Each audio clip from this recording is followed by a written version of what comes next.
Donc, ce que nous allons faire, en fait, tout d'abord, il faut aller dans la losange et ajouter une méthode, par exemple ici. On va l'appeler donc public void, ok. Je vais l'appeler mon post constructor. Après, vous pouvez le nommer comme vous voulez. Il n'y a aucun souci. Ok. Et ce que je vais faire, c'est juste un sysout, comme tout à l'heure. Ok. Et je vais lui dire, je suis dans le post constructor. Ok. Je vais faire comme ça. Et je vais faire pareil. Je vais faire une autre méthode. Je vais l'appeler donc mon pre-destroy. Ok. Ce que je vais faire maintenant, je vais ajouter une en fait annotation. C'est post, en fait arrobase. Donc post. Je vais faire contrôle espace. Il me l'a proposé post constructor. Ok. Comme ça. Et ici en fait c'est l'annotation pre-destroy.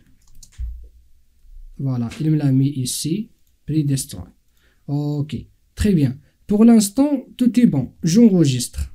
Ça, c'est la première étape. La deuxième étape, en fait, nous allons voir ça après, mais comme je vous ai dit, normalement, je suppose que vous êtes curieux, vous allez juste savoir ce que c'est post-constructor et pre-destroy, mais vous inquiétez pas, nous allons voir tout cela quand nous allons faire les annotations. En fait, là, je vais dire que le losange, c'est un composant. Donc, il faut ajouter. Donc, c'est un composant qui sera donc chargé par le conteneur Spring. Il faut ajouter la notation component. Ok. Jusqu'à l'instant, tout est bon. Et après, dans le fichier en fait de configuration, application context, il faut dire à Spring en fait Spring il minimise en fait, il essaie de faire presque tout optimisé. C'est pour cela donc il faut préciser à Spring quel package il va scanner et pour charger en mémoire les composants. Donc tous les classes où nous avons mis component, il va les chercher. Donc pour dire à Spring un tel package est concerné par le scan, il faut ajouter en fait la balise context component scan, et là il vous dit base package. En fait le package c'est en fait celui-là en fait, beans form, c'est celui-là.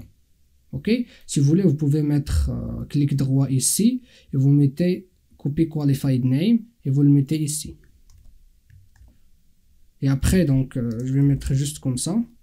Je n'ai pas de balise à l'intérieur. CTRL S. Ok. Maintenant, si je reviens ici vers mon application, je vais donc enlever tout ça. Je vais exécuter et voir qu'est-ce qui se passe. Run as Java application. Très bien. Là, ça va être clair. Ok. D'abord, donc, je suis dans le post constructor. Après, on passe. Je suis dans le after properties set. Ensuite, je passe. Je suis dans la méthode init. Ok. On fait le traitement. On ferme le conteneur. Je suis dans. Pardon, là, c'est. Je vais revenir. Ici, je peux modifier en fait là. Je vais faire comme ça.